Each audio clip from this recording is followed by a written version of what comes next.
Continuamos en el living. Bueno, estaremos hablando sobre los jóvenes, sobre la violencia ejercida por jóvenes. Obviamente que esto estuvo muy arriba de la mesa con esta situación vivida en torno a Nuevo Centro Shopping, pero también hablaremos de la violencia hacia los jóvenes, la violencia intrafamiliar.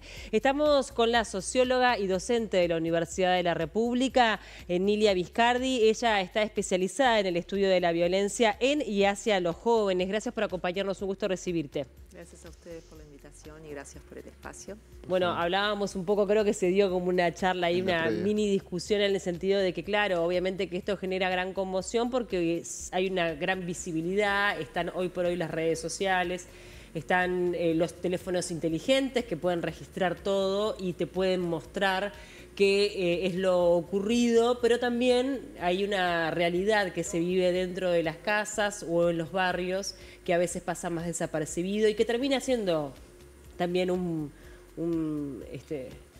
una de las razones de por qué se dan estos hechos, ¿no?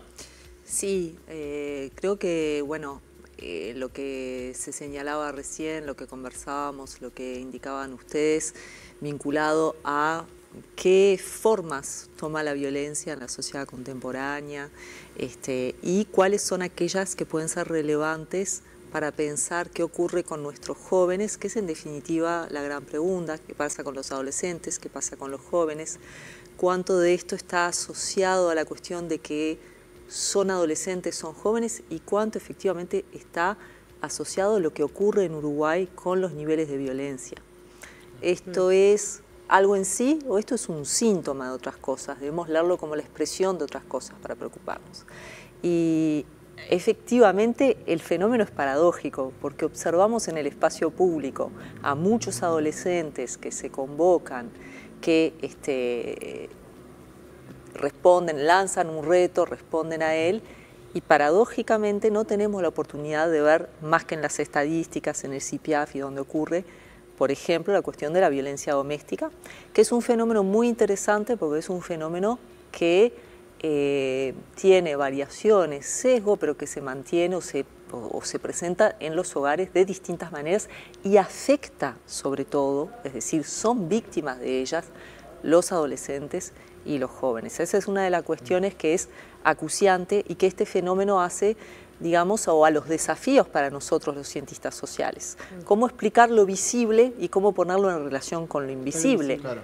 ¿Tienen vínculo las dos cosas? Bueno, creo que esa, digamos, o por lo menos nunca podemos pensar causalmente esto causa lo otro, pero sí tenemos un contexto en el cual efectivamente hay mucha violencia doméstica y sabemos que de una generación a otra se tiende, digamos, cuando uno tiene un sufrimiento también a tratar de escapar, de salir, pero no podemos hacer una conexión directa.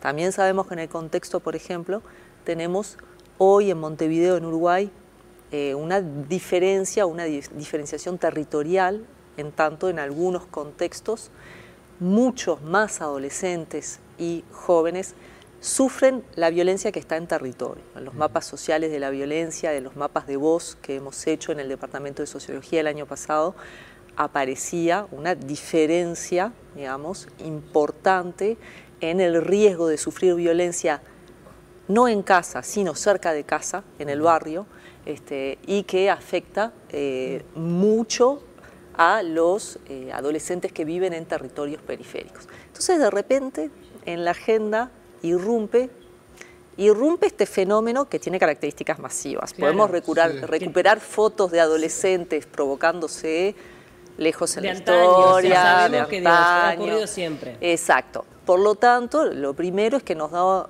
lamentablemente una ocasión de seguir haciéndonos preguntas para comprender, para ver cómo lo vamos a explicar y para saber qué podemos hacer.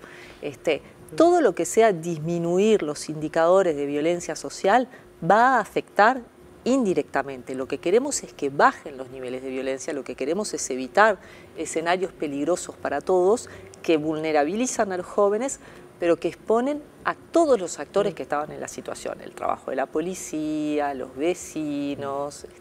Entonces ahí hay un dato interesante. Sí, hablamos un montón, lamentablemente, sobre este caso esta semana. porque ya pasaron varios días, de hecho se acerca otro fin de semana donde se aventura una nueva situación de estas características.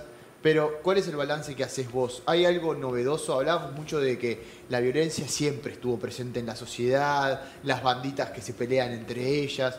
¿Tiene algo de novedoso este hecho particular que pasó el fin de semana pasado? Lo que tiene de novedoso, o creo que es una oportunidad para pensar en, digamos, cómo se conjugan dos cuestiones muy complejas, muy, que son la violencia en espacios públicos y lo masivo de la convocatoria a través de las redes. Bien. Yo creo que esta es una oportunidad para pensar cómo regular el uso de las redes y los medios en un sentido eficaz, no en un sentido de pequeños permisos. Es un desafío de las sociedades contemporáneas el hecho de que todos tenemos celulares, todos tenemos conexión, le damos un sentido de uso, de conexión, pero también todos tenemos la vida cotidiana en las instituciones, en los centros educativos, en el espacio público, y afectada también por la posibilidad de la convocatoria masiva y de la difusión masiva. Algo que sí es propio de las sociedades contemporáneas es que cada vez más a lo largo de estos últimos 30, 40 años, nuestra sensibilidad está muy acostumbrada a observar imágenes en los medios, en la tele, a descansar mirando tele y a observar distintas cosas, pero mucho consumo de la violencia. Y los jóvenes son rehenes de algo que no han inventado ellos, pero que es justamente la posibilidad de tener visibilidad a través de videos filmados por ellos mismos, retando o haciendo uso de la violencia. Es bien interesante eso que decís, vinculado obviamente con el fenómeno de las redes sociales, que es muy de esta era, y pensaba si hay algo significativo en el hecho de que esta convocatoria se da en un centro comercial y la que podría llegar a ocurrir el próximo fin de semana también es en otro centro comercial.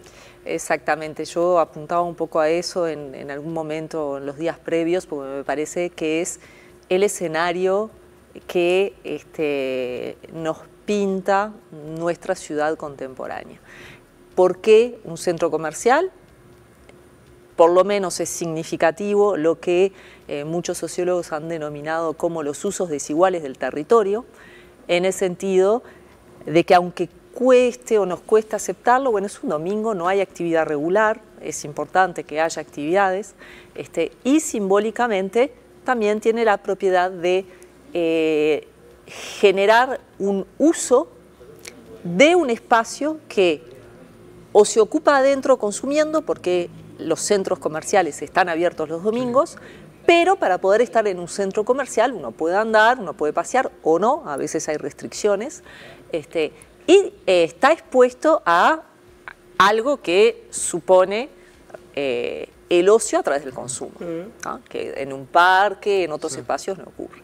Y esos escenarios son elegidos además en otros contextos para estos retos, lo cual nos muestra de alguna manera, bueno, cómo interpretan los adolescentes y jóvenes el uso de la ciudad, la importancia de seguir defendiendo un espacio público y una señal de alarma sobre esta relación entre visibilidad, consumo, centro comercial, que algunos pueden interpretar también, bueno, podemos cuestionar lo que eso nos dice, nos significa, y ahí me parece que hay una gran pregunta que tenemos que seguir realizando respecto del uso del espacio público y su interpretación por parte de los distintos sectores sociales, ¿no? Hablabas de los distintos actores de esta situación que se generó, bueno, los participantes obviamente, pero te quiero preguntar de dos de ellos. Uno tiene que ver con los efectivos policiales, el operativo que se montó por parte del Ministerio del Interior, y después también preguntarte qué análisis haces sobre aquellos jóvenes que fueron como partícipes externos, ni siquiera tenían una incidencia en el conflicto entre las bandas, pero de todas maneras se vieron convocados y fueron al lugar a filmar o a participar de un evento de esa naturaleza, ¿no? Sobre lo último, la pregunta es qué es participación. Es decir, no participan también los que llenan de miradas todos esos videos, porque no olvidemos que una de las cuestiones que indirectamente está detrás de todo esto es una lógica de la que tenemos que hablar, que es, subo un video, me ponen likes y me ven. Y eso hoy está pautando las sensibilidades, la cuestión de soy visible, la cuestión de existo en la red. Eso está alentando otras cuestiones que son preexistentes, que son paralelas, que son las formas de la violencia, la ciudad latinoamericana, grupos delictivos, oposiciones, territorio o para muchos vacío. La forma en que se conjugan las dos cosas es muy complicada y debemos alertar efectivamente a la cuestión de la visibilidad en la red, y la participación es también mirar. Y ellos ofrecieron un espectáculo y estamos todos pendientes de ese espectáculo. Entonces, de eso hay que hablar, no para decir porque decimos que está bien o mal va a dejar de existir, pero es una de las cuestiones por las que yo hablaba de regulación. La cuestión de la prevención de la violencia, digamos, que obviamente es una obligación del Estado, pero uno justamente dentro de esa dinámica entre adolescentes, seguridad y trabajo del Ministerio del Interior, lo que observamos el domingo es sobre todo la elección de el megaoperativo, los camiones hidrantes. Hemos visto a la policía en su faceta más dura y represiva. Y creo que incluso el escenario de posible repetición, que se está haciendo público, del que se está hablando, nos obliga a pensar dos cosas. La primera, creo que al tratarse de adolescentes y jóvenes, pero como política de seguridad en general, hay que apuntar a los mecanismos de prevención de la violencia, porque todas estas instancias recrudecen uno de los problemas de seguridad que tenemos, que es una muy mala relación, sobre todo en los sectores vulnerables, entre la policía y los adolescentes. Dirán muchos funcionarios policiales, se agradece el trabajo en violencia doméstica y nos llaman y no nos recriminan, y tienen razón, por lo que hay áreas de la inseguridad, esta primera que decíamos, que muestran la importancia que puede tener el trabajo policial en la prevención y en la seguridad. Pero estas formas son las que justamente deben, primero, llevarnos a otro debate más complejo que no podemos abordar ahora, que es la cuestión prevención, políticas de seguridad de tipo preventiva, otro tipo de trabajo policial, y creo justamente que hay que evitar estos tipos de encuentros que son un problema para todo el mundo, para el policía que se ve obligado, digamos, bueno, es una parte que está prevista, que se hace, pero él también se expone, es una situación que nos expone a todos. Entonces, ahí creo que sí tengo una mirada crítica respecto sobre todo de la posibilidad de reiterar estos escenarios y no buscar dinámicas alternativas. ¿Y qué pasa con el rol de los padres, ¿no? Porque cuando ocurrió este hecho, y lo comentamos acá en el programa, llegaban un montón de mensajes con ese tono, ¿no? ¿Y dónde están los padres? ¿Y los padres no se hacen cargo? ¿Cómo puede ser que no sepan a dónde va su hijo un fin de semana? ¿Cuál es el rol que ocupa allí el mayor del hogar? Bueno, teniendo en cuenta que también son adolescentes y que tampoco estamos hablando de una primera infancia, son, personas con autonomía absoluta, ¿no? Sí, creo que todos, creo que la sociedad sueña con un mundo en que podamos tener una relación con las adolescencias que no sea de temor, en el sentido de pasar como padres por una fase traumática.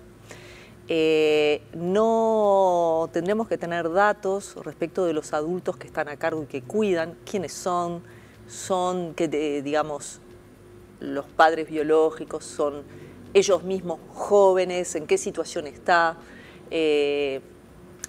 Efectivamente hay una responsabilidad legal por parte de quienes tienen o asumen el rol de cuidadores, que habrá que saber quién es, dónde viven estos jóvenes. Es difícil, dada la cuestión masiva. Sí, y tampoco se puede generalizar porque debe haber un montón de matices. Como discurso funciona, claro. Pero una de las características de la adolescencia es justamente el hecho de empezar a usar la libertad. Está la cuestión de la red, el celular, y esto mismo, damos un celular y efectivamente estamos generando el hecho de que para muchos padres sea difícil poder ejercer ese control que se reclama después. por las características de la convocatoria, porque son grandes. Entonces, la posibilidad de la responsabilización, es decir, nos coloca en una lógica compleja, o sea, todos los responsables, padres, familias, instituciones que sostienen estos adolescentes, ¿realmente podemos culparlos en masa? Es decir, claro, ¿eso es una respuesta? ¿Tenemos forma de generar ese tipo de dispositivo? ¿Eso es lo que resuelve? Bueno, yo creo que efectivamente que la sociedad reflexione respecto del cuidado, del rol adulto y de cómo poder resolver o trabajar este tipo de dinámicas es el problema. Pensar en un escenario de culpabilización de todos los posibles responsables, de todos los adolescentes que estuvieran ahí, por lo menos creo que coloca, digamos, tanto desde dificultades concretas de realizarlo, como la acentuación de otro conflicto más en una sociedad en que el trabajo de quienes cuidan está interpelado por la cuestión de la red. Miren ustedes, en los centros educativos, la mayoría de lo que aparece como violencia en el centro educativo es acelerada por la red, por los conflictos vía WhatsApp, por todo lo que puede pasar. Hay un malestar canalizado por la red, del cual esto es un síntoma, y a mi juicio hay que trabajar con los responsables, pero la lógica de buscar culpables es compleja, sobre todo en escenarios masivos, con la red, nos va a llevar a más mensajes del tipo, bueno, estos son los responsables, más juridización.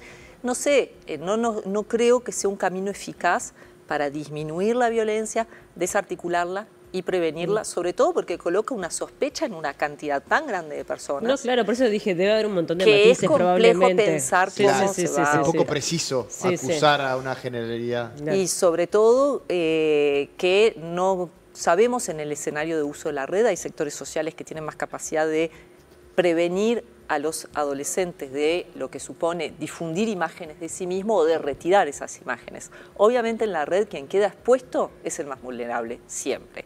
El que piensa que subiendo sus imágenes de violencia va a construirse como persona, va a poder sostener un trayecto cuando ya queda estigmatizado, etiquetado, con una cuestión judicial, señalado, evidentemente es una persona que está rehén de la violencia y en un camino. Y hay una situación también hasta de pertenencia, ¿no? Probablemente es la forma de sentirse parte de o líder de, ¿no? Que va por ahí. Y además la cuestión es quién va a asumir la responsabilidad política de educar. También las instituciones educativas, el Ministerio de Educación y Cultura, el Instituto Nacional de la Niñez y de la Adolescencia, todos han asumido la responsabilidad política de educar y este es un desafío del siglo XXI y hay que seguir reflexionando y trabajando. Eso vamos a hacer en el Instituto de Educación brevemente, generar una mesa de análisis sobre qué posibilidades para seguir pensando y trabajando estos fenómenos de violencia de los adolescentes en los que hay que asumir la responsabilidad de educar y ese tiene que ser un mensaje, no solo reprimir, y también la cuestión de maternidades, paternidades en los nuevos escenarios en red, en los cuales efectivamente existir es que me miren en la red porque somos una sociedad narcisista. Nos miramos al celular todo el tiempo a ver cuántas personas nos miran y esa pregunta está resignificada a través de la violencia y eso es lo que tenemos que poder deconstruir para que la mirada sea hacia los otros, como estamos haciendo nosotros, y no hacia una pantalla con la que no podemos hablar. Pero ¿qué tan factible es realmente cambiar esa realidad teniendo en cuenta de que todo está incentivando a ir a ser más narcisista? Es decir, no hay ninguna plataforma, no hay ninguna herramienta, por lo menos de las que están planteadas masivamente, de que no tenga una lógica contraria a esa que estás planteando. ¿Me explico? Y en ciencias sociales uno puede llegar a eso, que sería un cambio cultural, cuando el dolor marca que efectivamente ya no es sostenible generar ese modelo cuando la gente termina comprendiendo dónde está efectivamente el problema.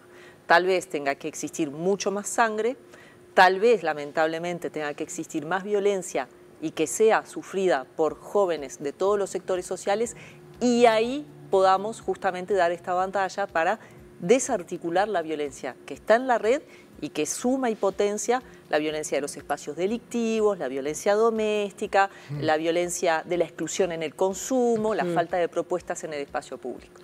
Cuando tomemos conciencia de ese nivel de sufrimiento que involucra a nuestros adolescentes y jóvenes y a las familias, tal vez estemos en condiciones de decidir dar una batalla cultural que no es una batalla de seguridad. Me pareció interesante esto que hablabas un poco de la visibilidad, como para evitar también lo que es la estigmatización, ¿no?, de un sector de la población, teniendo en cuenta que el tema de las peleas de adolescentes se da en todos los estratos sociales, ¿no?, en todos los barrios, eso es algo que es extendido, pero que de repente hay otros mecanismos capaz dentro de las familias como para poder paliar un poco esta situación bueno, no sé, o evitar que se visibilice tanto, no sé. Y también dependerá, porque también a veces hay mucha omisión por parte de padres independientemente del sector social, ¿no? Claro.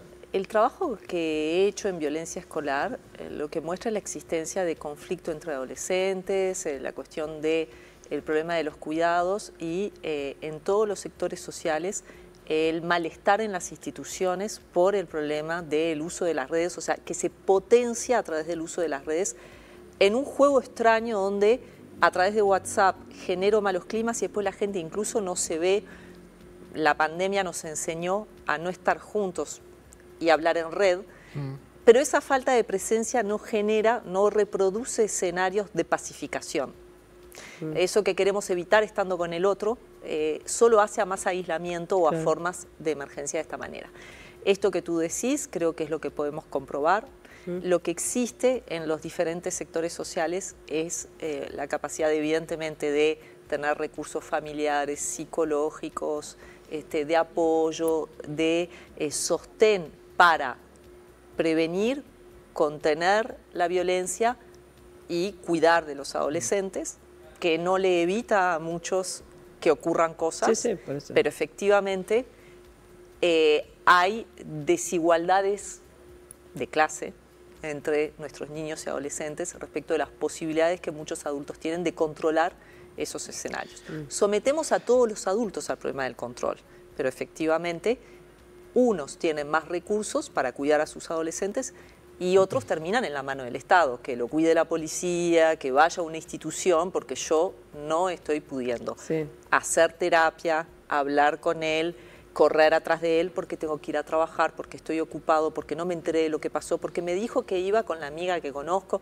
O sea, es un escenario complicado, no es una cuestión de disculpar, tampoco es una cuestión de decir como tengo, o sea, yo hablo en términos sociológicos y nunca cuando uno en términos sociológicos define estos escenarios aumentan la violencia, está diciendo no eduquen a los jóvenes, no les expliquen o no los responsabilicen. No, claro, pero hay que dar todo el contexto como para evitarla señalar fácilmente, ¿no? Porque, para hacer políticas de largo plazo, que tal vez no ven su resultado ya, pero que en general en ciencias sociales observamos no contextos de violencia cero porque no existe, pero sí contextos que se asocian a menor cantidad o frecuencia estadística de ciertas conductas. Sí, que en definitiva los adolescentes de hoy son los hombres y mujeres del futuro y que ese trabajo es importante para que esos hombres y mujeres del futuro no tengan este tipo de actuación o de reacción.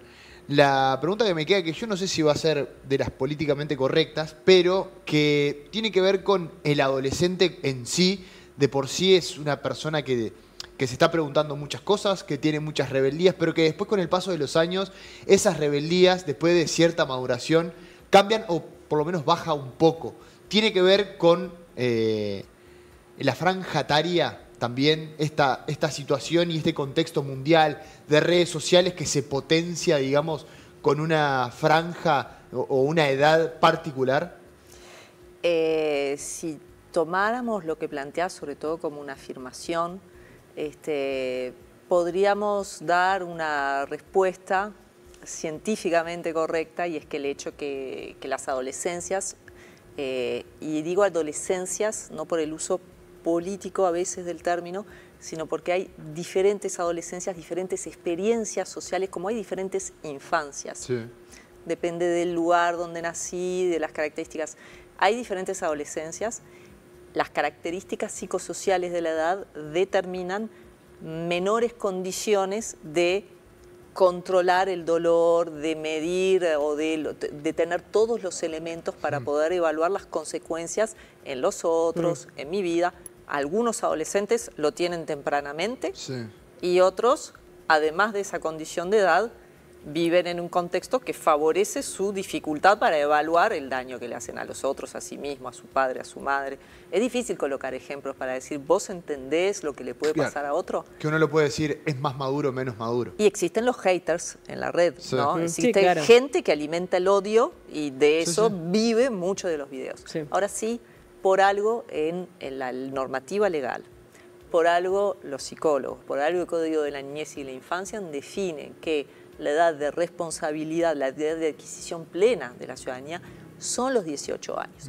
Y eso que es un hecho legal, normativo, pero que resulta de una comprensión de una situación, hay que sostenerlo y da mucho trabajo en la franja de la adolescencia, pero es nuestro desafío de sociedad y es donde educar es político y donde no hay razones científicas, sociales, por las cuales sigue valiendo la pena apostar a proteger esa franja de edad y no decir, bueno, por sus características son violentos, porque eso no va a resolver lo que nos viene después o con lo que tenemos que lidiar los padres. Totalmente. Nilia, bueno, muchísimas gracias por acompañarnos. Sé que están trabajando intensamente a partir de todo esto, pero ya desde antes, como para poder abordar estas problemáticas. Gracias por el tiempo, un gusto recibirte. Muchas gracias a ustedes por las preguntas, por el tiempo y por el espacio.